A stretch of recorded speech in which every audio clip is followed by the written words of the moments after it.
The room went silent as my sister-in-law, Tara, sobbed, telling everyone I'd spread vicious rumors about her. Her tears were convincing, but her words were lies, and I stood there, stunned, watching my family turn against me. Before we start, let us know in the comment section where you're watching from. Don't forget to like, share and subscribe for more. I sat at the long oak table, laughing with my family. Tara, my brother Jake's wife, smiled across from me, but her eyes seemed cold. We'd never been close, but I thought we were okay. The smell of roasted chicken filled the air, and Mom's famous pie sat on the counter. Then Tara's voice cut through the chatter. "I need to say something," she said, her voice shaky. Everyone looked at her, confused. She claimed I'd been telling people she was a bad mom to her toddler, Lily. My jaw dropped. I'd never said that. My parents' faces hardened, and Jake wouldn't look at me. I tried to speak, but Tara's tears drowned me out. How could she lie like this? I felt trapped, the room closing in.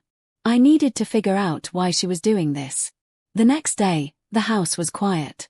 Mom barely spoke to me, and Dad just shook his head.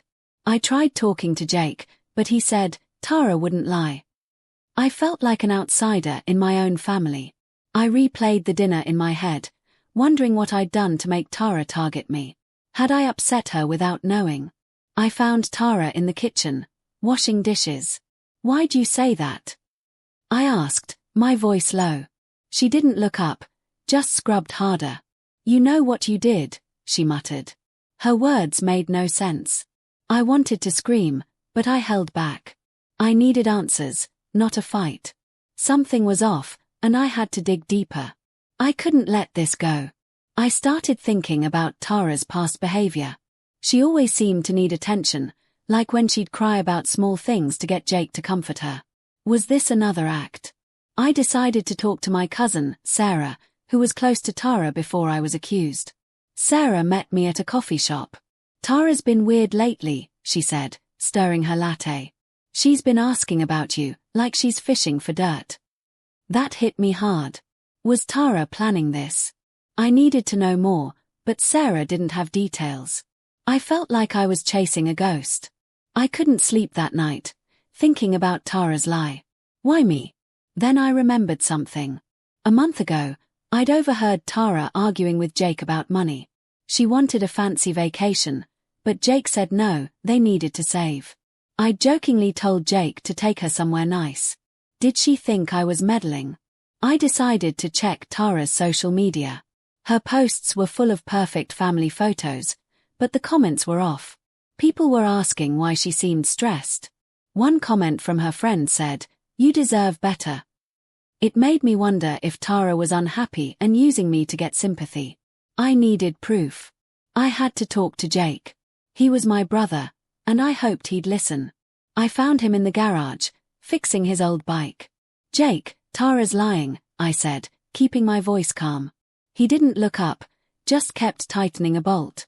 "She's my wife, not you," he said. I told him about the money argument and her social media. He paused, his wrench still in hand. "Tara's been stressed," he admitted. But she wouldn't make this up. I could see he was torn, but he wasn't ready to believe me. I left the garage feeling heavier than ever, but I wasn't giving up. I felt alone until my Aunt Linda called. She'd heard about the dinner drama and didn't buy Tara's story. "That girl's always been dramatic," Linda said over the phone. She invited me over to talk. I drove to her house, feeling a spark of hope. Linda made tea and listened as I spilled everything. She nodded, her eyes sharp. "Tara's done this before," she said. "She lied about a coworker to get attention." My heart raced. This was big. Linda promised to help me find proof, but warned me to be careful. Tara wasn't someone to mess with. Linda suggested I talk to Tara's old coworker, May, who might know more about her past lies. I was nervous, but I found Mia's contact through Sarah. May agreed to meet me at a park. I felt like a detective, but also scared. What if Tara found out? At the park, Mia looked uneasy but shared her story. Tara had lied about stealing at work, which got Mia fired. "She's good at playing the victim," Mia said. I felt sick. Tara had a pattern. I thanked MIA and promised to keep her name out of it. Now I had to figure out my next step. I couldn't keep this to myself anymore. I went to Tara's house when Jake was at work. She opened the door, her face blank. "What do you want?" she asked. I told her I knew about MIA and her lies. Her eyes narrowed, but she didn't deny it. "You're digging into things you don't understand," Tara said, her voice low. She stepped closer, and I felt a chill. "Stay out of my life." I left, shaken but more determined. Tara was hiding something big, and her threat only made me want to push harder. Linda called a family meeting to clear the air. I was nervous but agreed. We gathered at Mom's house, and Tara sat with her arms crossed, avoiding my eyes. Linda spoke first, saying she'd heard things that worried her. She mentioned Tara's past without naming MIA. Tara's face turned red. "This is ridiculous," she shouted, standing up. Jake tried to calm her, but she stormed out. My parents looked confused, and I felt a mix of relief and guilt. Had I pushed too far? But Linda winked at me. We were getting somewhere. After the meeting, I got a text from MIA. She'd found an old email from Tara, admitting she'd lied about MIA to get ahead. My heart pounded. This was proof. I showed it to Linda, who said we needed to show Jake. But I worried he'd take Tara's side again. I met Jake at a diner. I showed him the email, my hands shaking. He read it silently, his face pale. "I didn't know," he whispered. For the first time, he looked at me like he believed me. But he said he needed time. I left, hoping he'd come around. The next day, Tara called Mom, crying harder than ever. She said I was harassing her, trying to ruin her marriage. Mom called me, furious, demanding I stop. I tried to explain about the email, but she wouldn't listen. I felt like I was losing my family all over again. I went to Linda's, feeling defeated. She hugged me and said, "Tara's scared because you're getting close to the truth." Linda suggested we talk to Jake again, but I wasn't sure. Tara was fighting dirty, and I didn't know how to keep up. I decided to meet Jake again, this time at a quiet lake near our house. He looked tired, his eyes red. "Tara's been acting strange," he said. "She's hiding her phone, staying up late." I told him about her threat and the email. He listened, nodding slowly. Jake admitted he'd seen Tara's lies before but ignored them. "I love her," he said, "but I can't keep doing this." I felt hope, but also pain for him. We agreed to work together to find out what Tara was hiding. It was a start. Jake said he'd checked Tara's phone when she was asleep. I felt uneasy about it, but we needed answers. Late that night, he texted me a screenshot. It was a message from Tara to a friend, saying, "If they believe me, I'll get what I want." My stomach dropped. The message didn't say what she wanted, but it was proof she was manipulating everyone. Jake was shaken, but he said he'd confront her. I told him to be careful. Tara was cornered, and I didn't know what she'd do next. Jake confronted Tara the next morning. I wasn't there, but he called me after. He said Tara cried and denied everything at first, then admitted she'd exaggerated to feel supported. Jake was furious but confused. He didn't know what to believe anymore. I went to their house to talk. Tara was quiet, her eyes puffy. "I didn't mean to hurt you," she said, but it felt hollow. I asked why she lied, but she just shrugged. Jake looked broken. I knew this wasn't over, but we were close to the truth. The family was split. Mom and Dad believed Tara's exaggeration excuse, but Linda and Jake were on my side. We had a tense dinner where no one spoke much. Tara stayed home, saying she was sick. I felt the weight of everyone's eyes on me. After dinner, Linda pulled me aside. "We need to find out what Tara wants," she said. I agreed. The screenshot hinted at a bigger plan. Was it money, attention, or something else? I felt like we were running out of time to figure it out. Sarah called me with a tip. She'd overheard Tara talking about a job offer in another city. She sounded excited, but sneaky, Sarah said.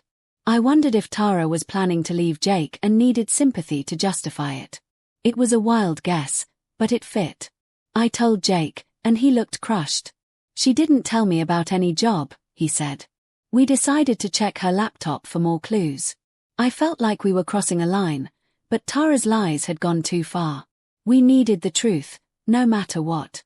Jake found an email on Tara's laptop. It was a job offer from a company in Chicago, offering a big salary. The date was weeks before her lie about me. Jake's hands shook as he read it. "She's been planning this," he said, his voice breaking. I felt bad for him but angry at Tara. Was she using me to create drama so she could leave? We printed the email and decided to show Mom and Dad. This wasn't just about me anymore. Tara was playing with everyone, and we had to stop her. We called another family meeting, this time with the email. Mom and Dad were quiet as Jake read it out loud. Tara wasn't there, she'd said she had a headache. Dad finally spoke. "This doesn't prove she lied about you," he said, but he sounded unsure. Linda jumped in, explaining how Tara's lies fit a pattern. Mom's eyes softened, and she looked at me. "I'm sorry I doubted you," she said. It felt good, but I knew Tara wouldn't give up easily. We needed to confront her together. Jake brought Tara to the house the next day. She looked nervous, her hands fidgeting. Jake showed her the email and asked about the job. She sighed and admitted she'd taken it. "I needed a way out," she said. "I felt trapped." She said the lie about me was to get sympathy so Jake wouldn't fight her leaving. I was stunned. It was all about her escape plan. Jake looked devastated, and Mom hugged him. Tara apologized, but it didn't fix the hurt she'd caused. The family was shaken. Jake decided to stay with Mom and Dad for a while, leaving Tara to figure out her move. I felt bad for him, but also relieved. The truth was out, and my family believed me again. Still, the pain lingered. I talked to Jake by the lake again. He said he'd ignored Tara's red flags for too long. "I should have listened to you," he said. I hugged him, promising we'd get through this. The family was healing, but it would take time. Tara moved to Chicago a week later. She didn't say goodbye, just left a note for Jake apologizing again. I felt a mix of relief and sadness. She'd hurt us, but she was still Lily's mom. I hoped she'd figure things out for her daughter's sake. Jake stayed strong, focusing on Lily. Mom and Dad started talking to me like before, and Linda was my rock. The family was coming back together, but I knew we'd never forget what happened. Trust was hard to rebuild. Life settled down, but it wasn't the same. Jake moved in with Mom and Dad, raising Lily alone. I helped when I could, babysitting or just hanging out. The family dinners were quieter, but warmer. We were healing, one day at a time. I still thought about Tara's lie sometimes. Why did she pick me? I'd never know for sure, but I learned to spot manipulation better. I felt stronger, like I could handle anything now. The family was closer, and that was enough. Jake started therapy, wanting to be a better dad for Lily. He told me it helped him see how Tara's lies had clouded his judgment. "I'm sorry I didn't believe you sooner," he said one night, sitting on Mom's porch. I forgave him. I felt proud of him. He was rebuilding his life, focusing on Lily and himself. The family supported him, and I knew we'd be okay. Tara's shadow was fading, and we were finding our way back to each other. A month later, a letter came from Tara. It was addressed to me. She apologized for the lie, saying she was desperate and lost. She didn't ask for forgiveness, just said she was trying to be better in Chicago. I didn't know how to feel. I showed Jake the letter. He read it quietly, then handed it back. "She's got her own path now," he said. I nodded. The letter didn't erase the pain, but it closed a chapter. I was ready to move on, with my family by my side. The family was stronger now. We had a big barbecue at Mom's, with laughter and music. Lily ran around, chasing bubbles, and Jake smiled more than I'd seen in months. I felt at home again, surrounded by love and trust. I looked at my family and realized we'd come through the storm. Tara's lie had tested us, but we didn't break. I knew there'd be challenges ahead, but we'd face them together. That was enough for me.